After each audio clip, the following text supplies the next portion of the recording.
Hoy tenemos con nosotros al padre Justo Lofeudo, que nos viene a hablar sobre la adoración eucarística perpetua y sobre una nueva capilla que se va a abrir. Estemos atentos, porque vamos a aprender mucho de este sabio sacerdote.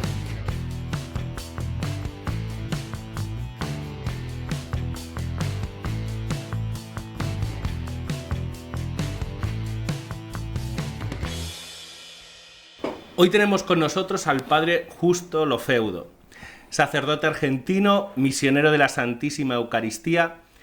Él lleva años recorriendo el mundo con una misión particular: ayudar a establecer capillas de adoración eucarística perpetua, es decir, lugares donde el Santísimo esté expuesto día y noche, durante 24 horas, y siempre acompañado de adoradores voluntarios. Bienvenido, padre, y gracias por estar aquí con nosotros. Muchas gracias por invitarme. Hoy queremos hablar de las capillas de adoración perpetua y qué representa para el mundo de hoy el tener una capilla de adoración perpetua. Bueno, yo lo resumiría en una sola palabra, parece muy fuerte, muy grande, pero es así: salvación. Decía la Santa Madre Teresa de Calcuta: la adoración perpetua salvará al mundo. Salvación. El Papa Juan Pablo II, usted sabe que dijo: por la adoración el cristiano contribuye a la transformación radical del mundo y a la germinación del Evangelio. ¿Cómo contribuye la adoración exactamente a cambiar el mundo de hoy?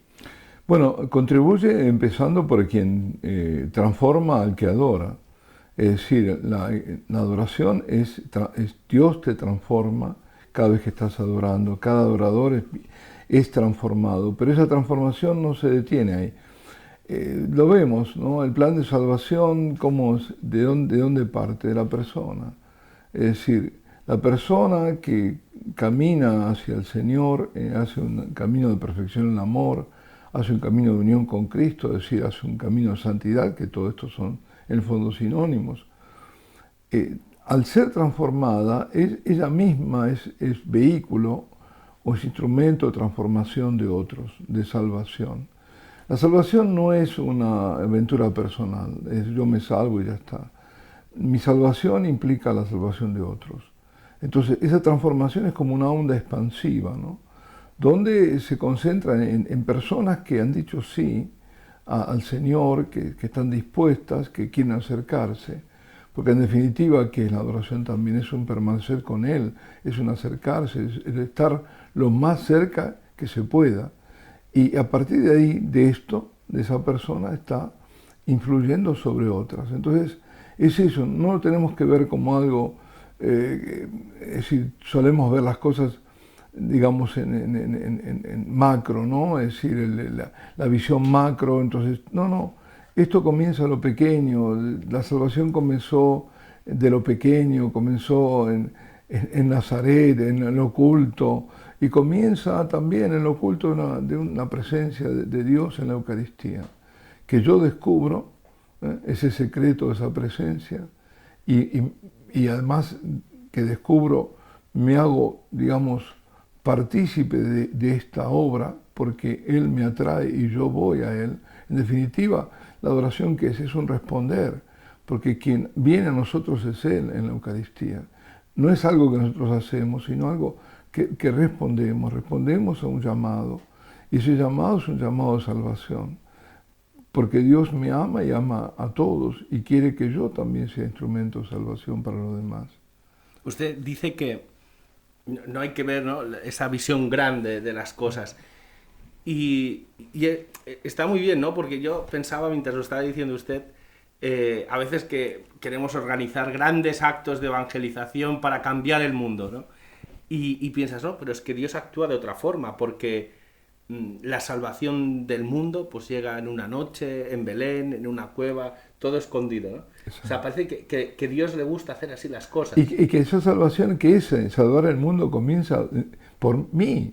No por lo que yo voy a hacer, sino por mi propio camino de santidad. Ahí después el Señor va a mostrarme cuál es qué más me pide, hacia dónde caminaré más, ¿no? Pero el primer paso es fundamental. El primer paso es decirle sí al Señor Y ese sí me implica a mí. Y no es egoísmo, es todo lo contrario.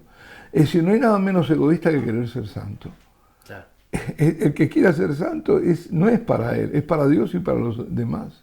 Claro, claro. O sea, la santidad realmente es lo que importa o sea, estamos aquí para ser santos en este mundo. Claro. Y realmente el cambio, ¿no?, que sucede gracias a estas capillas de adoración eucarística es ese, es ir en busca de la santidad. Yo le quería preguntar Perdón, aunque a veces no se sepa, aunque porque las personas no es que vienen a adorar porque busquen la santidad, no todas, algunas sí. Pero vienen porque son llamadas, porque misteriosamente se sienten atraídas y responden. Y luego también por algo que encuentran. Y lo que encuentran siempre, y sobre todo las personas que están lejos de Dios, pero todas, es paz. Es decir, lo primero que es el sello que te da el Señor cuando tú comienzas un camino de conversión. Cuando estás fuera de Él, no conoces la paz. Nadie puede conocer la paz, la verdadera paz que es la paz de Cristo. Conocerá periodos de tranquilidad, más o menos, pero siempre habrá una intranquilidad interior y una inquietud interior. ¿Por qué? Porque nuestro corazón, como decía San Agustín, ¿no?, está inquieto hasta que reposa en Dios. Entonces, ese reposar no es conocido cuando uno está afuera. Pero cuando te aproximas, entonces sí, ahí comienzas y empiezas a descubrir esa paz, que es la paz pascual, la paz del Cristo resucitado. Es la paz que te la trae desde la cruz. Y esa paz no la puedes dejar, tienes que volver a ella y vuelves y encuentras en esa capilla de oración un oasis de paz. Y esa paz no termina en ti, ¿por qué? Porque te hace el Señor portador de paz. Tú llevas esa paz a los demás, a tu ambiente de trabajo, a tu casa, a todos lados. Eso es uno de los frutos primeros que uno ve en la adoración. Esto es muy importante porque justamente ayer tuvimos que dar una noticia muy triste y es un sacerdote polaco, salesiano, que se arrojó a la vía del tren en Polonia. Y vemos también que por desgracia hay muchos, en Brasil, por ejemplo, desde el 2016 hasta hoy, se han reportado cerca de 40 suicidios también de sacerdotes, ¿no? Y entonces uno se da cuenta, ¿no?, de lo que usted está diciendo, ¿no?, que les falta esa paz, esa tranquilidad, ese orden que da el saber que estás junto a Dios en la Eucaristía. A los sacerdotes, como a cualquier persona, le puede pasar eso, ¿no?, que si se alejan de Dios, si se alejan de Cristo en la Eucaristía, pierden la paz, pierden el orden. Y mira cómo pueden acabar. Hoy, perdone padre, sí, tenemos a los psicólogos, a los psiquiatras, hasta arriba de trabajo, porque la gente no tiene paz. Y a lo mejor sería mucho, mucho mejor, ¿no?, el buscar esa paz donde está el origen de toda paz, que es en Cristo, en la Eucaristía. Sí, yo diría que en el caso de los sacerdotes es peor, mucho peor. No es como los demás casos. Sacerdote que pierde la oración, y pierde la adoración, pero pierde la oración, está totalmente expuesto. Pensemos que el primer objetivo para el enemigo es el sacerdote, ¿no? Hieren al pastor y se dispersan las ovejas, muere el pastor en forma escandalosa. Suicidarse es la antípoda de lo que tiene que ser un sacerdote que llama a la salvación. Yo no estoy juzgando a los que se han suicidado, porque eso no, pero lo que estoy diciendo es que para la persona, ¿no?, para cualquier creyente y el no creyente, el sacerdote es un referente. ¿Y es un referente de qué? De Dios, hombre de Dios, de la presencia de Dios, de que Dios no te abandona. De pronto uno se suicida y dice, ¿dónde está Dios? Pero lo que pasa es que él ha perdido a Dios en ese momento. Te digo, no lo juzgo, pero sí, porque recuerdo esto, en 2003 hubo un retiro para sacerdotes en Medjugorje, bueno, en el que yo participé, siempre hay, ¿no? Pero quiero decir, en el 2003. Y me acuerdo de dos casos. Uno de un sacerdote joven, polaco, que comentaba que tenía mucho éxito con los jóvenes, que los seguía mucho y que hacía deportes y un montón de cosas y dejó la oración. Un sacerdote no puede dejar la oración. Y cuando dejó la oración, lo único que sentía era un vacío enorme y la idea del suicidio. Y una chica lo salvó porque lo llevó a la Virgen y al final lo salvó. Y había otro, este era jovencito, y había otro irlandés, me acuerdo, de unos 50 años, que también él decía que él veía lo que podía haber sido terminado en tragedia por la falta de oración y que caminaba, ¿no? Y con un bastón y decía, hoy me suicido, hoy acabo con mi vida. Es decir, no se puede dar el lujo por modo de decir, ¿no?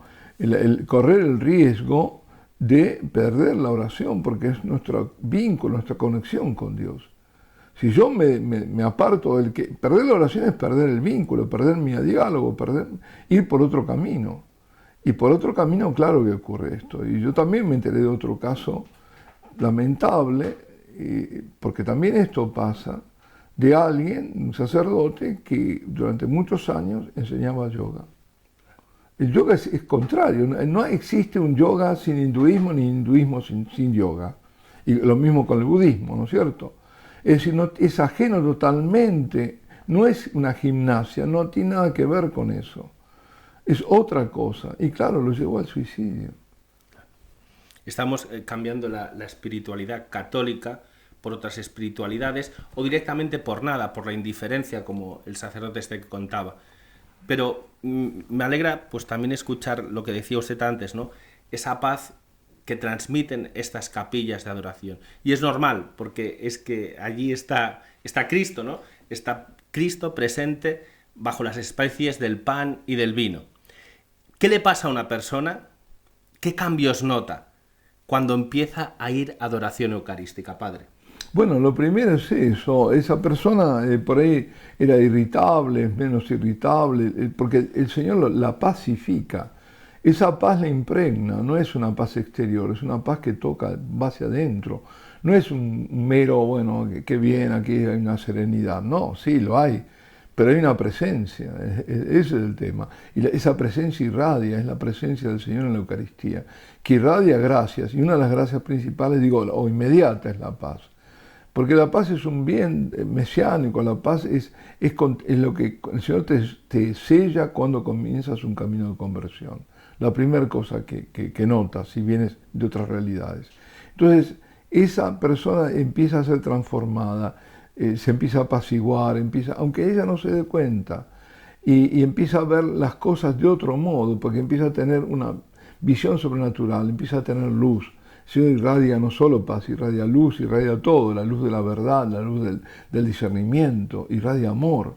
Empieza a ver a los otros con otros ojos. Es un proceso, algunos lo ven inmediatamente, algunos experimentan un cambio inmediato, absoluto. Podría comentar un caso. Sí, por favor.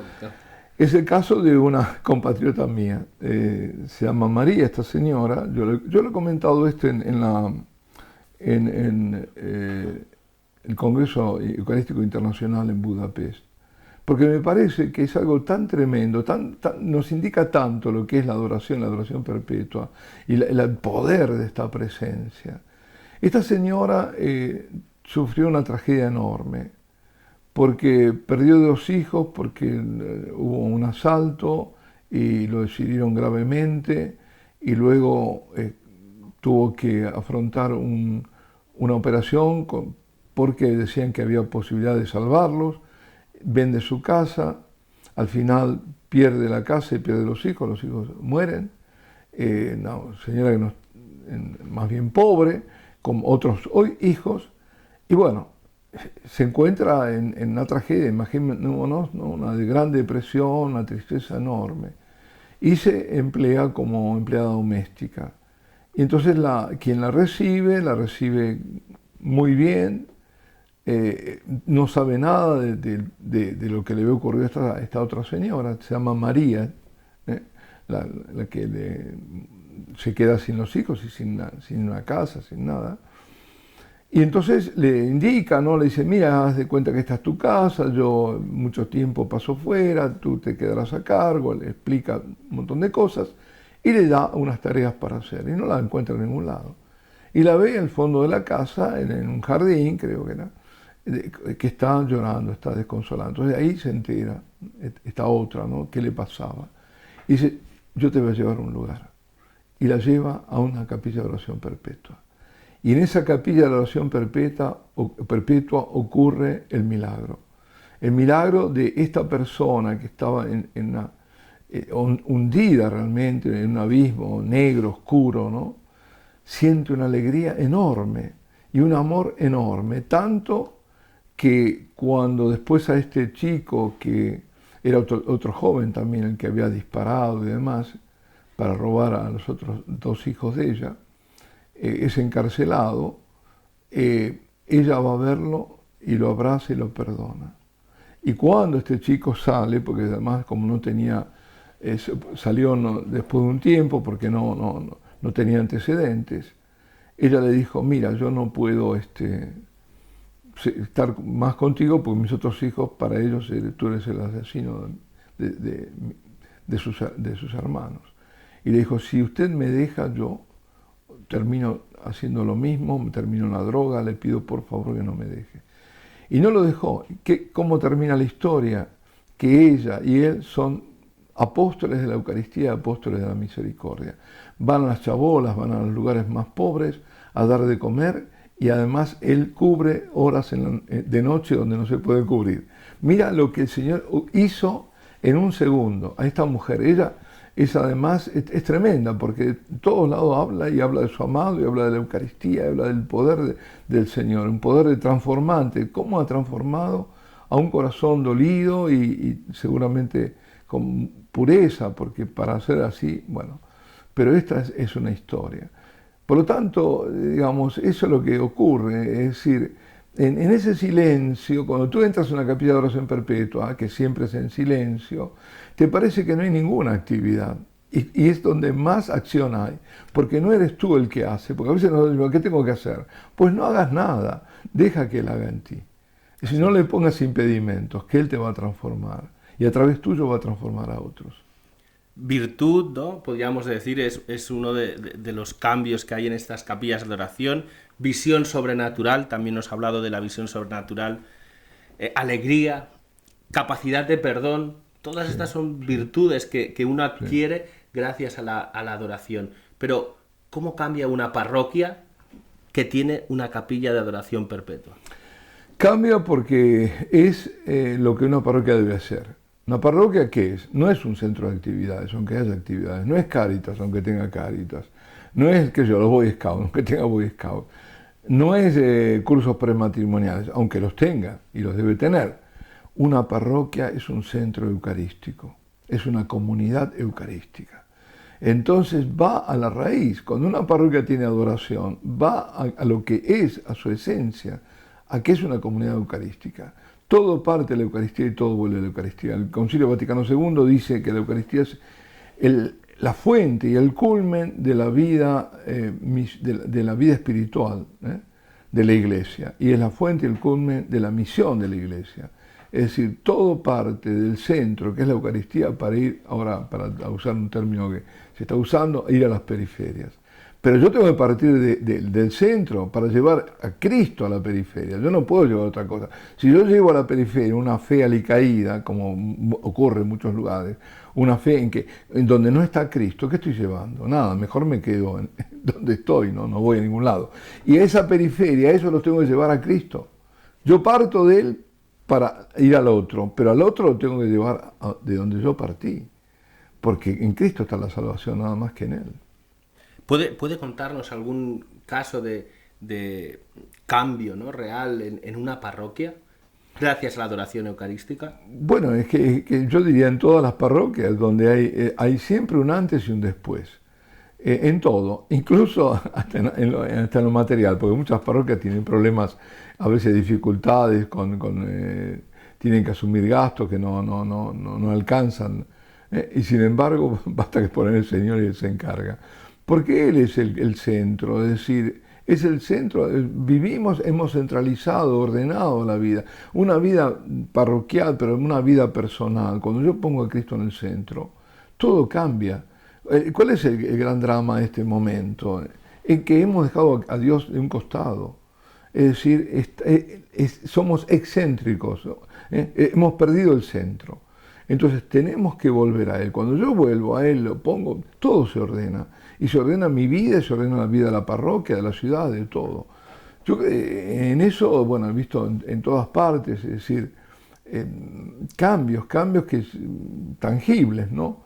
En lo material, en lo espiritual, se vive mucho mejor la vida, digamos, sacramental, ahí empieza a tener color, ¿no?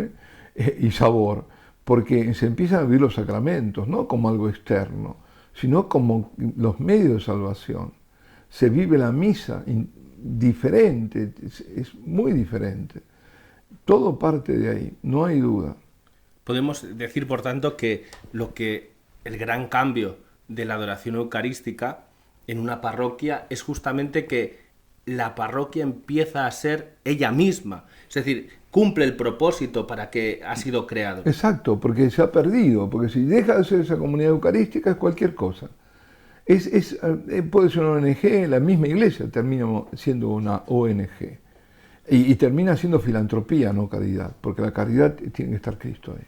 Y claro, desde la idea, por tanto, de la parroquia con una adoración es primero ser ella misma y luego que todo lo que irradie a través de ella, ya sea su apostolado, ¿no? El salir a las periferias, como usted comentaba, sea salir a las periferias, sea hacer apostolado, sea hacer cursos matrimoniales, hacer lo que sea, pero con un centro, que es Cristo en la Eucaristía. Claro, ese es el punto fundamental.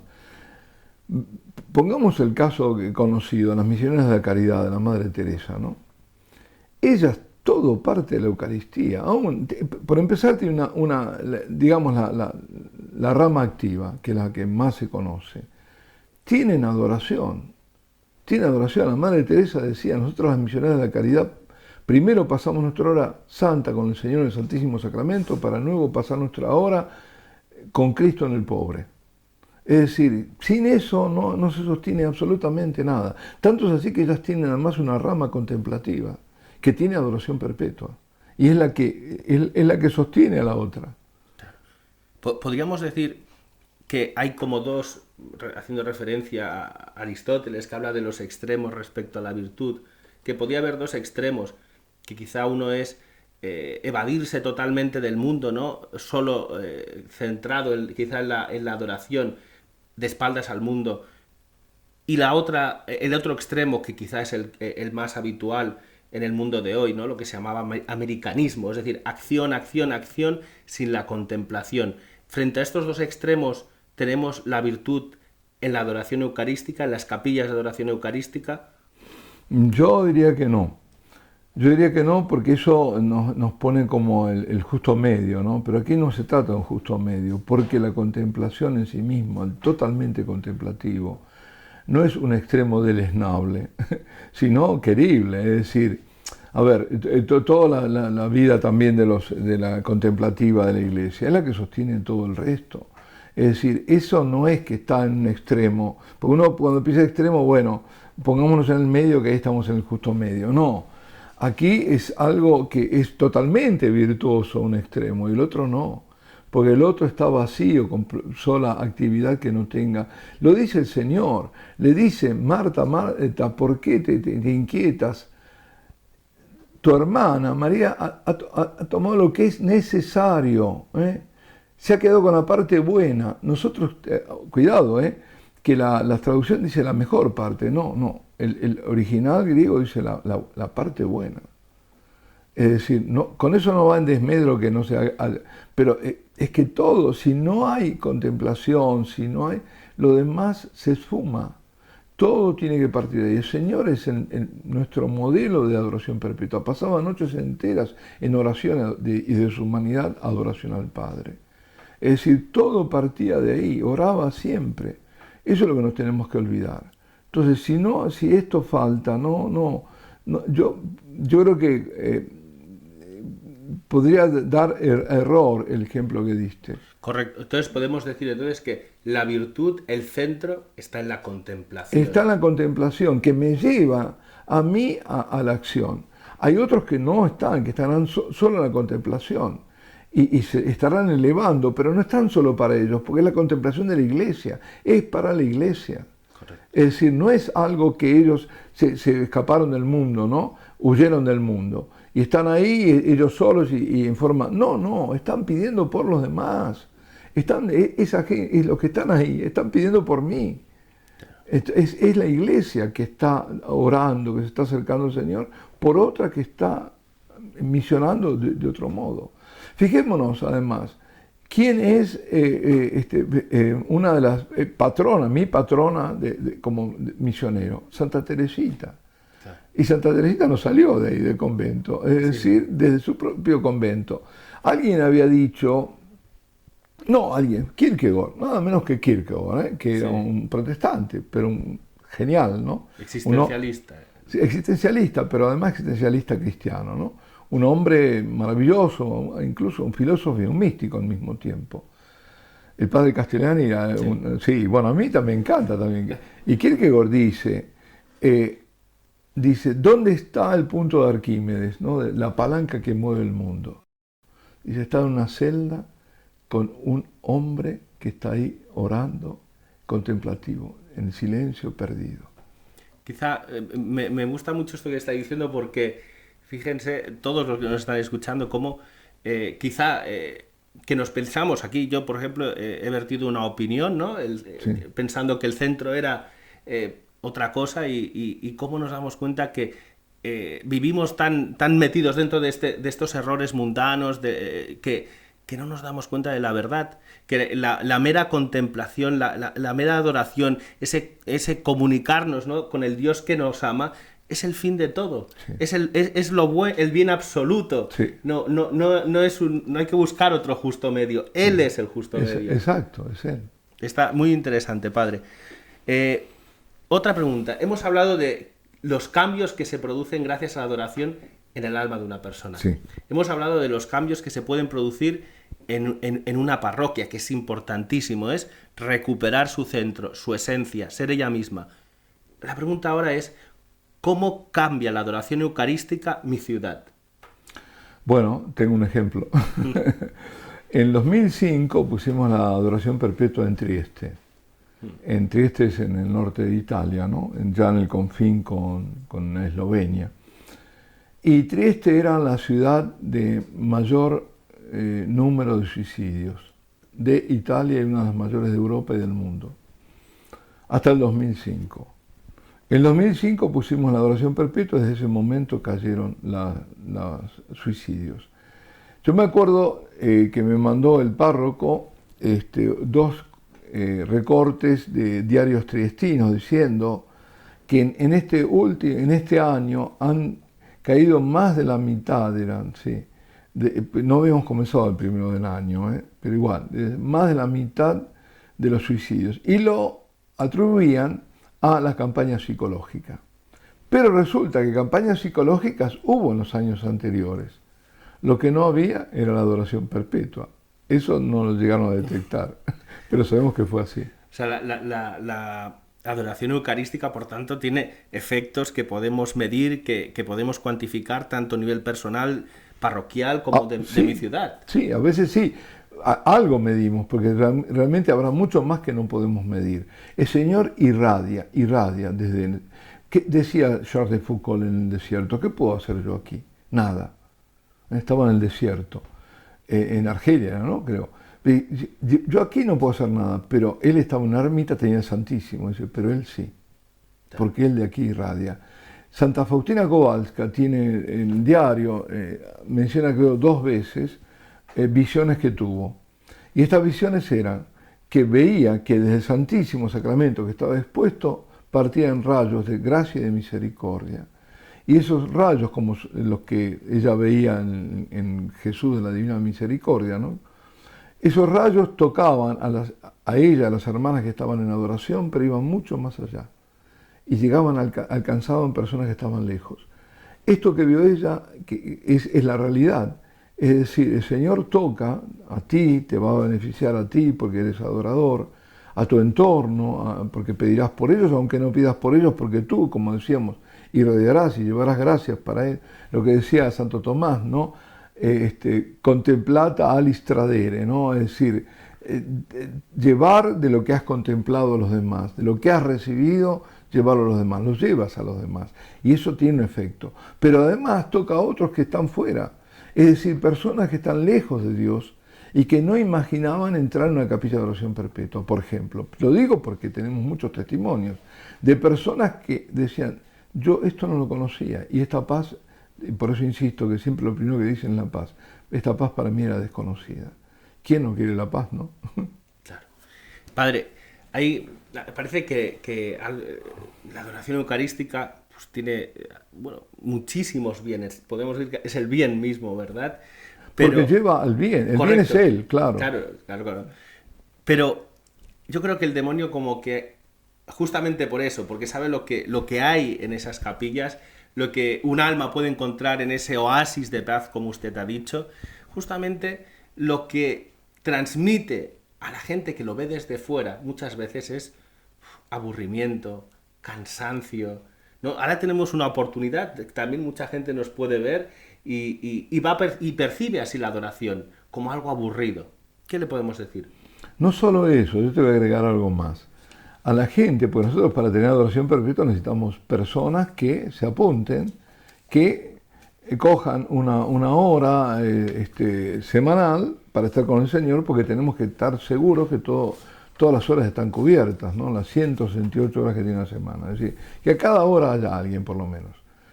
Pero, ¿qué pasa? ¿Cómo trabaja el enemigo en ese caso? Compromiso. No, esto es un compromiso.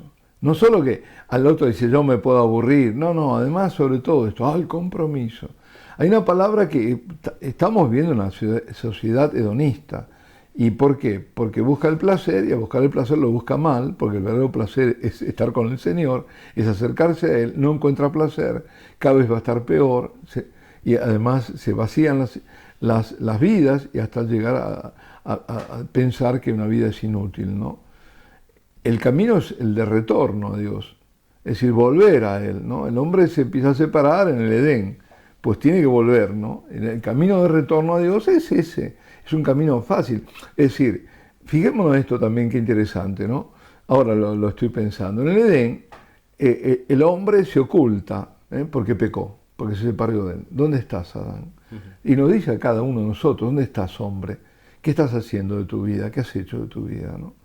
Y entonces, claro, yo hice algo que no está mal ante Dios y lo sé y me escapo, me oculto. Y el hombre así se va y es echado del Edén, pero llega el momento en que se oculta no es el hombre, sino Dios. Se oculta en un pedazo de pan, para llamarlo, para traerlo, para decir, no temas, yo te salvo, es decir, tienes que volver a mí, es decir, tu vida va a tener sentido solamente así. Entonces, para buscar responder tu pregunta, aquellos que creen que es un compromiso, aquellos que creen que se van a aburrir, etc., lo único que le digo es, ven y verás, ¿no? Ven y verás. Natanael, ¿no? Sí. Y puedes venir algo bueno de Nazaret, ¿y qué le dice Felipe? Dice, ven y verás, haz tu experiencia, haz tu experiencia. Eso no quiere decir, por otro lado, que no haya momentos que estés con aridez, eso no.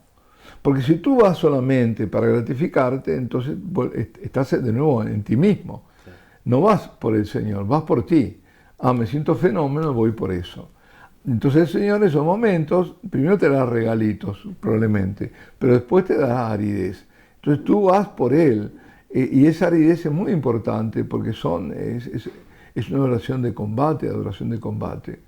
Había uno de estos discípulos que le dice al padre del desierto, le pregunta, más bien le da la inquietud que tiene, que se distrae.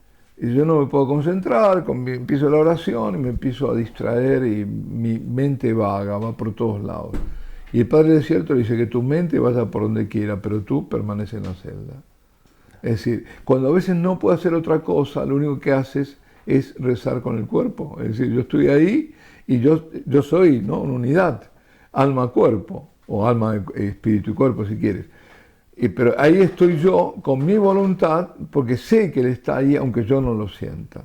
Y eso me va a transformar porque no importa que sienta o no sienta, no es cuestión de sentir, es cuestión de la acción que Él hace en mí. Muchas gracias, padre. Una afirmación del cardenal Cañizares decía que el mundo no lo cambian las revoluciones, sino que lo cambian los mártires y los adoradores. ¿Cómo puede contribuir la adoración, algo tan aparentemente tan sencillo, en cambiar el mundo? Es lo que teníamos antes, lo que venimos diciendo, ¿no? Es la transformación que se produce en la propia persona, es el hecho de que esa persona además se hace apóstol, se hace un enviado. El Señor siempre ha hecho, primero te hace discípulo, ven a mí, y después te envía al mundo, ¿no? Entonces vas y das testimonio con tu vida y además con tu palabra de las maravillas que has encontrado. Y por otro lado, porque tú que estás adorando, estás permitiendo, estás de una forma contribuyendo a que esa misericordia, esas gracias vayan a otros, incluso a aquellos que tú no conoces. Una pregunta, porque adoración, ¿no? Estar ahí una vez a la semana rezando, es un poco difícil de entender para los que están fuera de la Iglesia Católica, desde luego. Pero ¿para qué tanta lucha, tanto combate, tanto, ¿no? Estar cada semana esforzándose? Que llega un momento que cuesta, ¿no? Como usted ha dicho, llega la aridez, ¿no? Pero vamos a adorar, por tanto vamos. ¿Por qué tanto cuando sabemos, o dicen, no sabemos, bueno, es verdad, pero muchos dicen, si todos se salvan, la misericordia lo perdona todo?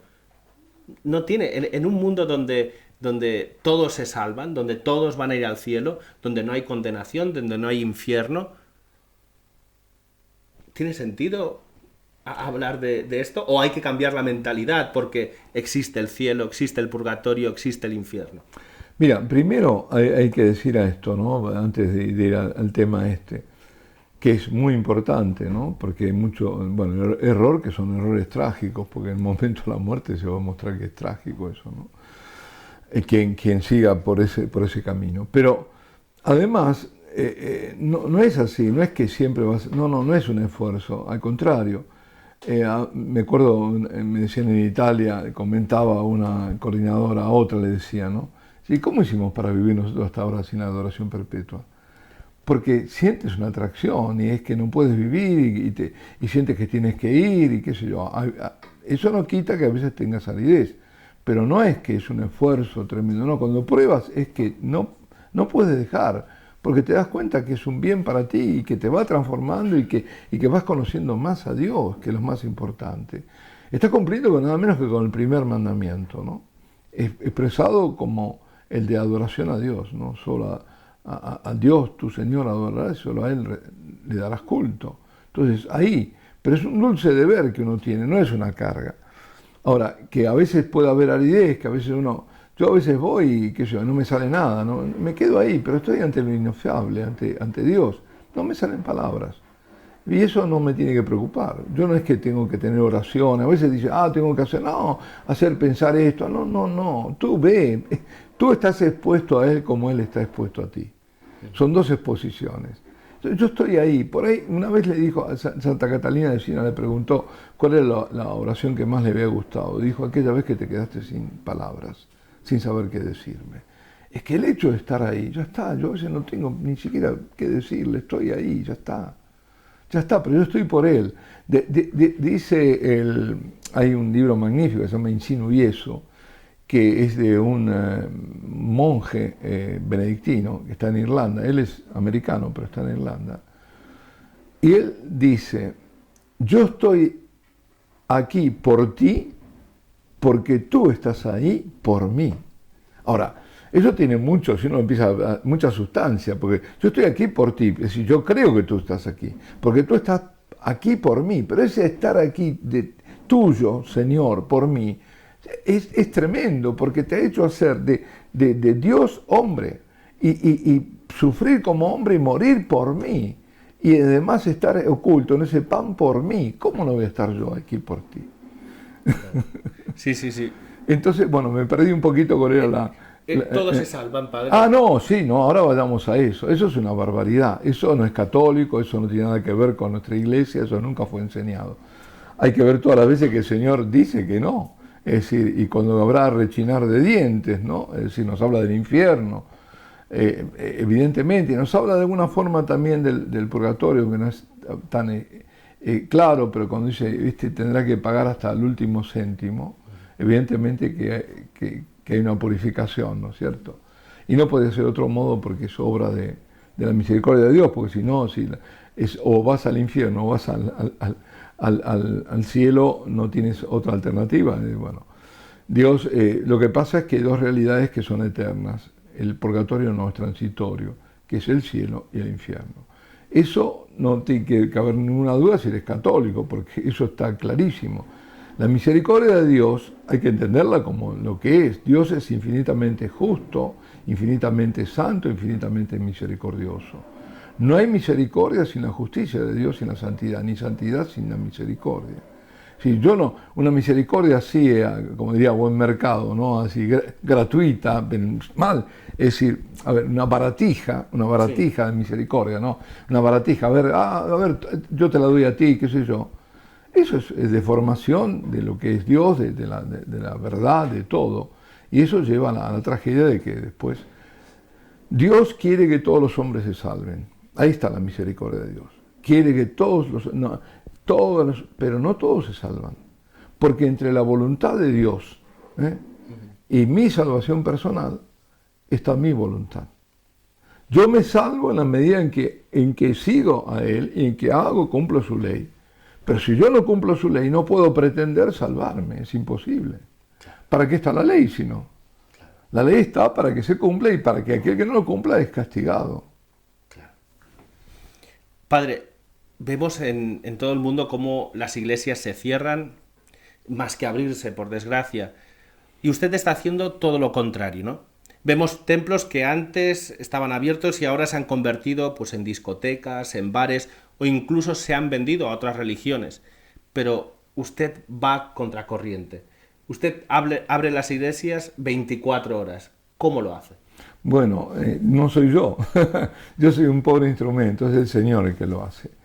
Y el Señor tiene digamos, don. Es un don, un regalo que nos hace especialmente en este tiempo. Justamente porque la iglesia no puede morir. El otro camino lleva a la extinción, ¿no? Ese camino que lleva a la extinción, lo que estamos viendo, lo que se está en el sínodo de Alemania, lo que se está proponiendo para el sínodo de la sinodalidad. Todas estas cosas llevan a la extinción, eso no es la iglesia, evidentemente, donde ahí no va a estar el Espíritu Santo.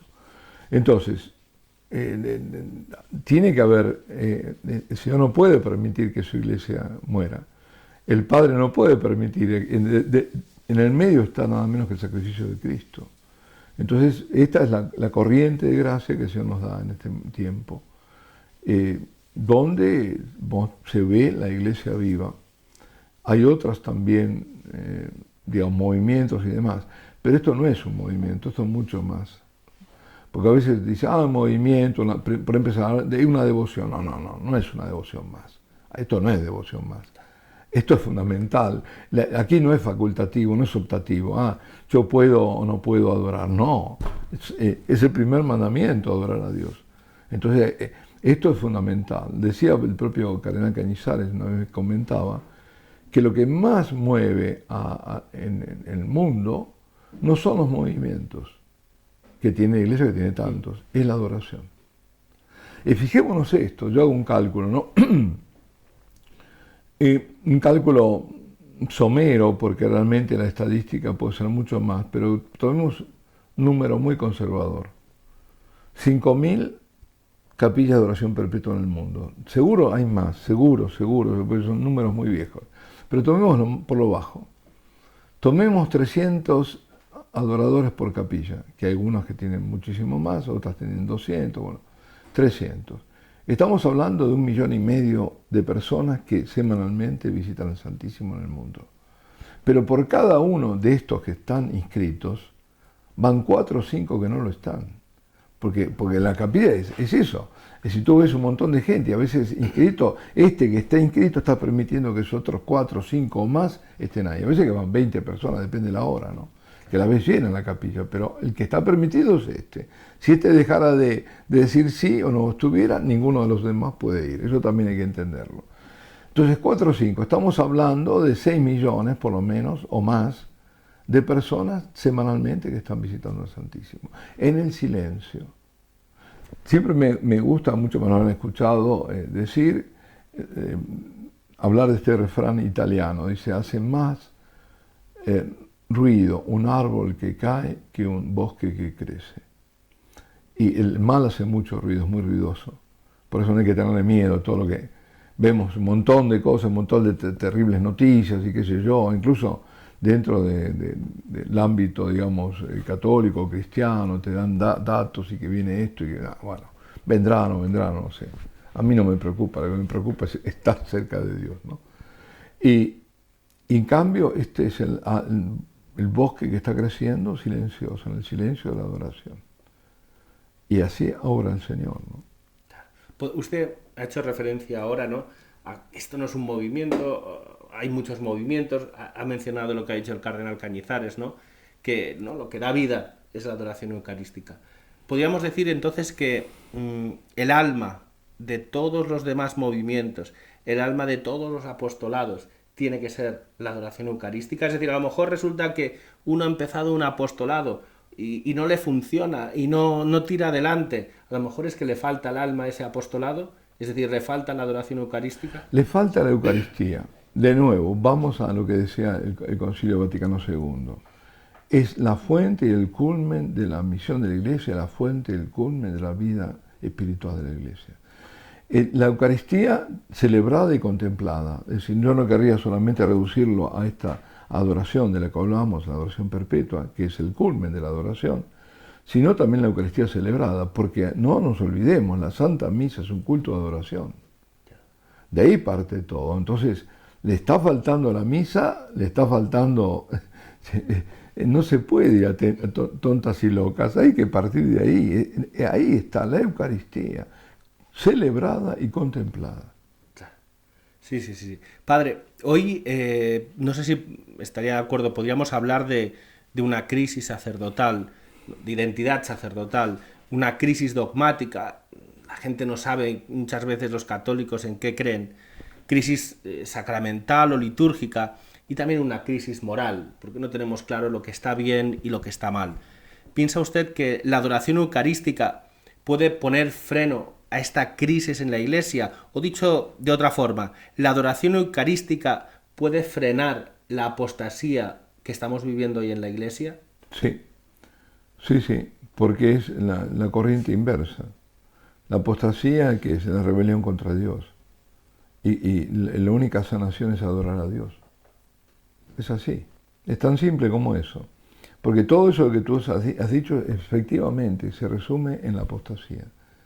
Es decir, uno de los signos de este tiempo es la gran apostasía, que tiene sus variantes espirituales, morales, todas las que quieras.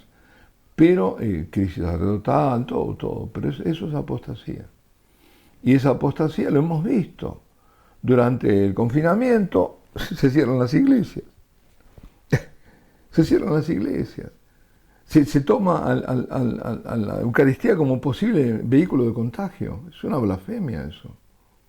¿Cómo? ¿El Señor te va a llamar a celebrar la misa para contagiarte?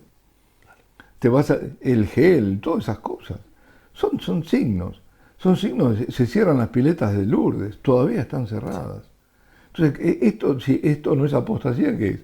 Entonces, ¿cómo se vuelve a la verdad de que sin Dios no podemos vivir y lo que dice Él, sin mí nada podréis? Fijémonos, bueno, ahí tenemos Juan 15, ¿no?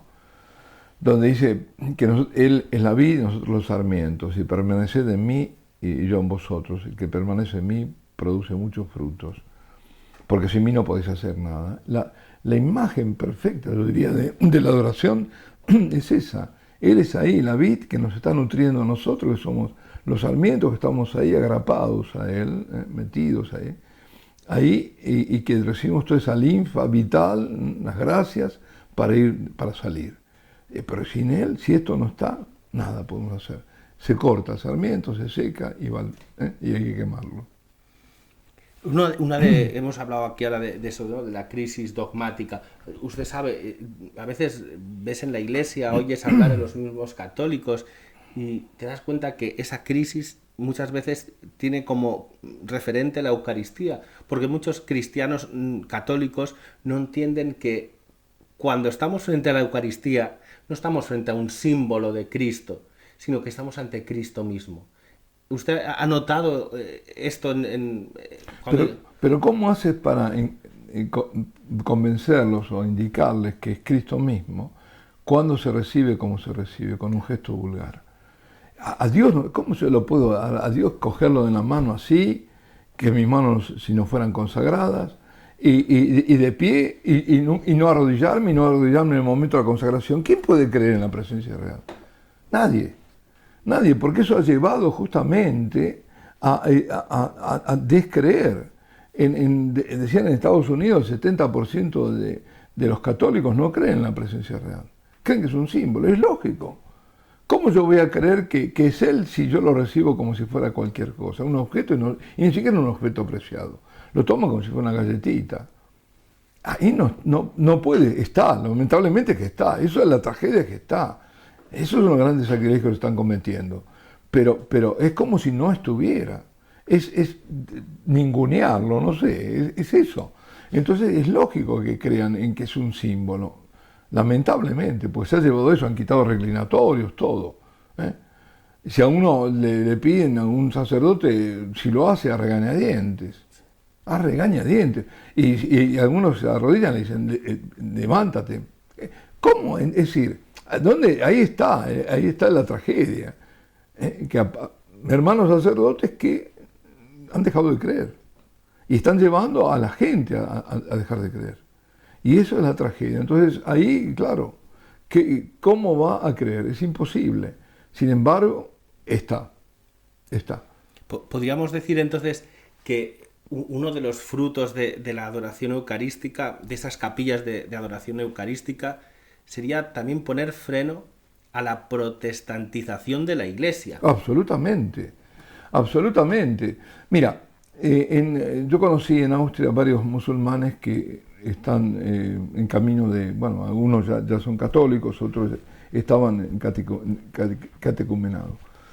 Por empezar, el conocimiento que tienen de los evangelios de la Biblia es fenómeno, porque pasan y lo primero que dicen, bueno, aquí está la verdad, entonces aquí yo no puedo bromear. Y saben, bueno, y la otra cosa es la adoración. Porque a Dios no se lo trata así, porque cualquier otro que te diga, suponte musulmán, qué sé yo, y le dices tú que nosotros creemos, dice, pero ¿cómo van a creer ustedes? Dios no, si ustedes creen que ahí está Dios, estarían postrados. ¿Te das cuenta? Porque es exacto, es que al final se dice lex credendi, lex orandi, o lex orandi, mejor dicho, lex credendi. Es decir, la liturgia, el culto, es el reflejo de donde se manifiesta la fe. Nosotros manifestamos a través del culto nuestra fe. Y celebramos lo que creemos, evidentemente. Ahora, cuando se celebra así, cuando es en la forma protestante mala, porque Lutero sí hace eso de la mano y todo, es para diferenciar, porque él decía que no existía. Y es verdad, ellos no lo tienen, eso es verdad, ellos no lo tienen, ellos pueden hacerlo, porque ellos no tienen Eucaristía, porque no tienen sacerdocio. Pero nosotros sí.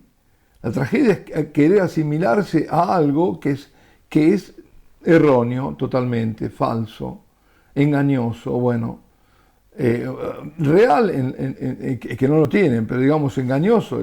La trampa es caer en eso, en que yo hago lo mismo que el otro, pero resulta que yo tengo la verdad y él no la tiene. Claro. Usted ha dicho unas cosas que me han llevado a pensar ahora mismo que a lo mejor le estamos dando poca importancia que la tiene a lo exterior. Quiero recordar que fue el cardenal Ratzinger en El espíritu de la liturgia, que decía algo así, no lo voy a decir textual porque no lo recuerdo, ¿verdad? Pero decía que cuando una comunidad católica ha olvidado el gesto de arrodillarse, está muerta. Está muerta. Y eso se comprueba. lo ves, yo los veo muertos, cuando no se arrodillan, cuando no quieren arrodillarse, cuando tú les dices, ahora es el momento de la consagración, bueno, hay que arrodillarse, porque se hace presente el Señor. Nada, está muerta, y lo peor es que están, bueno, quizás son, objetivamente, están cometiendo sacrilegio, porque es muy probable que no estén en estado de gracia recibiendo la comunión. Padre, uno de los mártires de Abitinia dijo cuando le interrogaban: «Sine Dominico non possumus», sin el domingo no podemos. ¿Cree que los mártires y confesores de nuestros tiempos dirán: «Sin la adoración no podemos»? Bueno, si es un mártir seguro que lo dirá. Sí. Si es un mártir, sí. Si es un mártir, sí, porque muere por la fe y entonces quiere que sí que cree. Si no, es una víctima, no es un mártir. Usted, los santos, por tanto, de los tiempos... Todos los santos han sido eucarísticos, no hay ningún santo que no. Unos más o menos, pero todos. Pero un signo, podríamos decir, de estos tiempos es, junto con el corazón inmaculado de María, ¿no? Haciendo referencia al sueño de San Juan Bosco. Naturalmente siempre ha habido devoción a la Virgen María, siempre ha habido devoción a la Eucaristía, pero parece que hoy son dos símbolos, ¿no? Distintivos de Totalmente, porque aquí se juega todo en la verdad, en la esencia de la verdad, ¿no? Y la verdad está en que Dios se hizo hombre, murió por nosotros y se ha quedado con nosotros en la Eucaristía, es el Emmanuel Eucarístico, ¿no? Y por otro lado, nos ha sido develado siempre, pero cada vez más, quién es María. El misterio de María a través de los siglos hasta llegar ahora. Desde el comienzo hubo siempre devoción mariana, eso siempre. Pero ahora, ¿no? Es la corredentora. Ella no es solo la Madre de Cristo, es aquella que fue creada, que es inmaculada, entre estos dos misterios, ¿no? Que son dogmas, que es la Inmaculada Concepción y la Asunción de María, que son dos privilegios que tuvo, pero en el medio está todo el mérito de María. Es decir, esto le fue dado, ¿no? De ser Inmaculada, en previsión, pero luego está todo el mérito de ella, y todo ese mérito que es acompañar al Hijo en su obra de salvación que culmina en la cruz. Padre, ¿cómo nos mira Jesús en la Eucaristía? Con amor, con muchísimo amor, con mucha ternura, con mucha misericordia, muchísima, infinita diría. ¿Hay algún proyecto de una próxima capilla de adoración eucarística aquí en la provincia de Barcelona? Sí, estamos en eso. Estamos para la comarca del Maresma, ¿no? Es en Vilasar, hemos elegido Vilasar de Mar, la iglesia de San Joan, y ahí en la cripta de la iglesia tener la capilla de oración perpetua. En este momento estamos al 80% de las horas cubiertas, nos falta todavía ese 20% más, ¿no? O sea, tenemos que la próxima capilla de adoración eucarística aquí en España, puede ser en la provincia de Barcelona, en la comarca del Maresma, en el pueblo de Vilasar de Mar. Sí. Y en la parroquia de San Joan. Exacto. Y tenemos ya el 80%. Pero no es parroquial, es de toda la comarca. Sí. Vale, la capilla está sí, en la parroquia, exacto. Pero abarca a toda la gente de la comarca del Maresma. Por eso he ido a muchas iglesias, sí. O sea, aquí, por ejemplo, irá gente de Mataró, de Argentona, de Cabrera, O sea, estos tenemos que hacer por tanto... De Premiá. De Premiá tenemos que hacer un llamado porque queda falta un 20% de horas por cubrir, es muy poco. Es muy poco, sí. Y tenemos que intentar cubrir esas horas, pero también es importante que no pasa nada si una capilla está con un 50% más de lo necesario. Mejor. Claro, eso indica que bueno, pues que buena respuesta. Que hay buena respuesta y asegura que pues a veces en meses de verano que la gente sale, que tal, no sé qué, pues que esas horas van a estar cubiertas.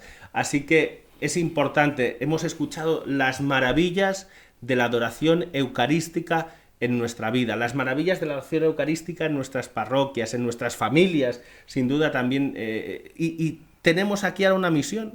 La misión es conseguir que la parroquia de San Joan, esa capilla de adoración eucarística comarcal para toda la comarca del Maresma se llene de adoradores voluntarios, de personas que...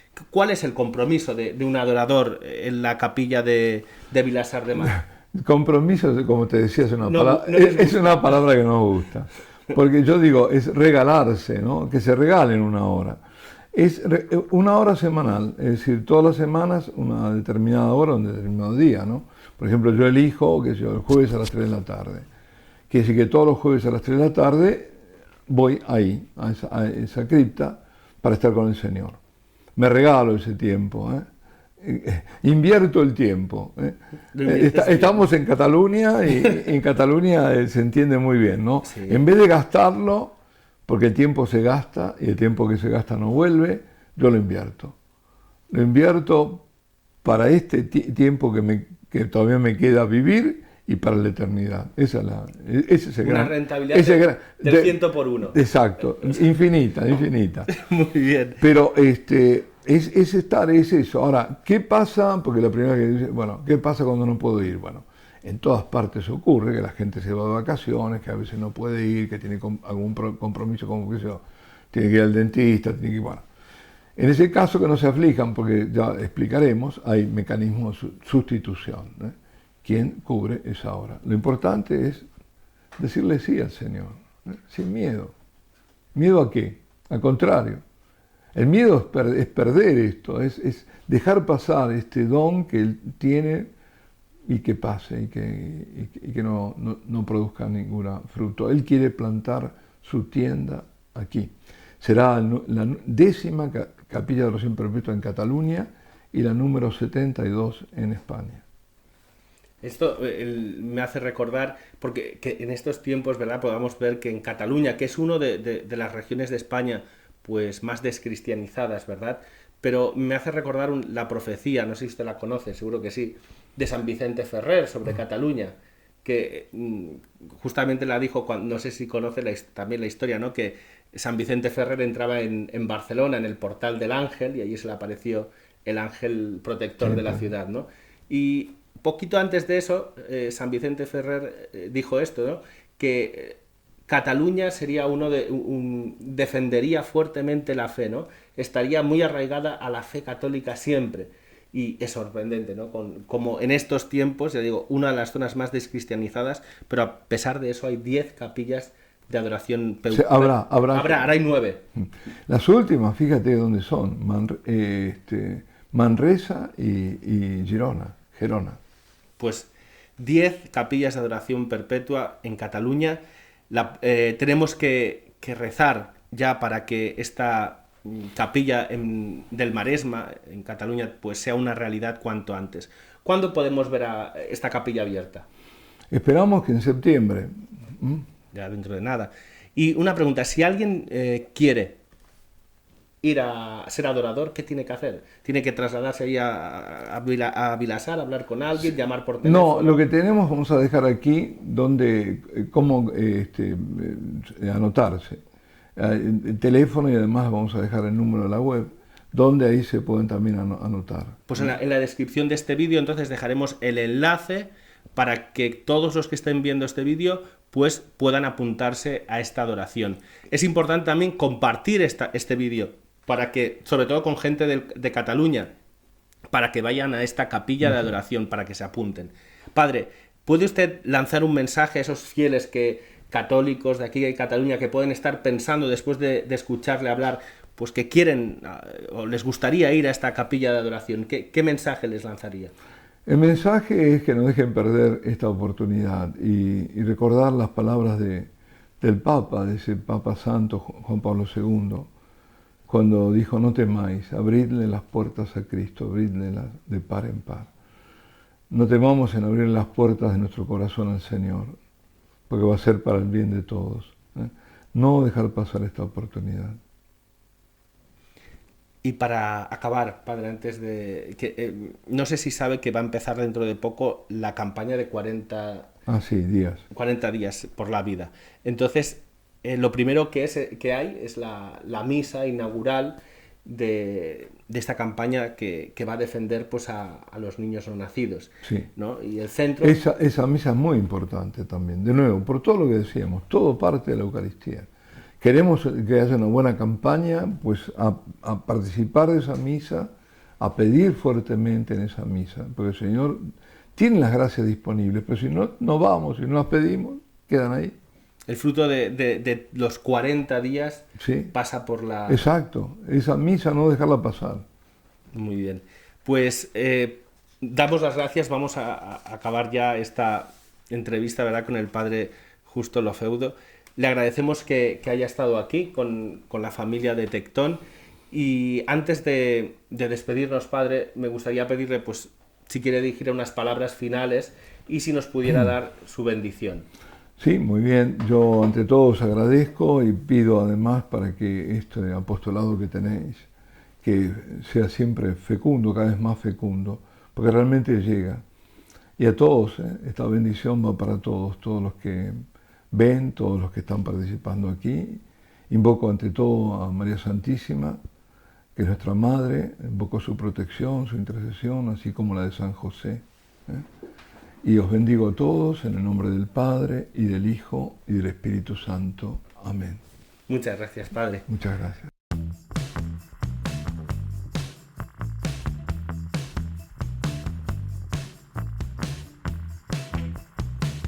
Qué alegría saber que en Cataluña pronto habrá una nueva capilla de adoración eucarística perpetua. Si os ha gustado todo lo que hemos aprendido con el padre Lofeudo, os gustará leer los libros que ha escrito. Os pongo en la descripción unos enlaces para que los podáis comprar. Bendiciones y hasta la próxima.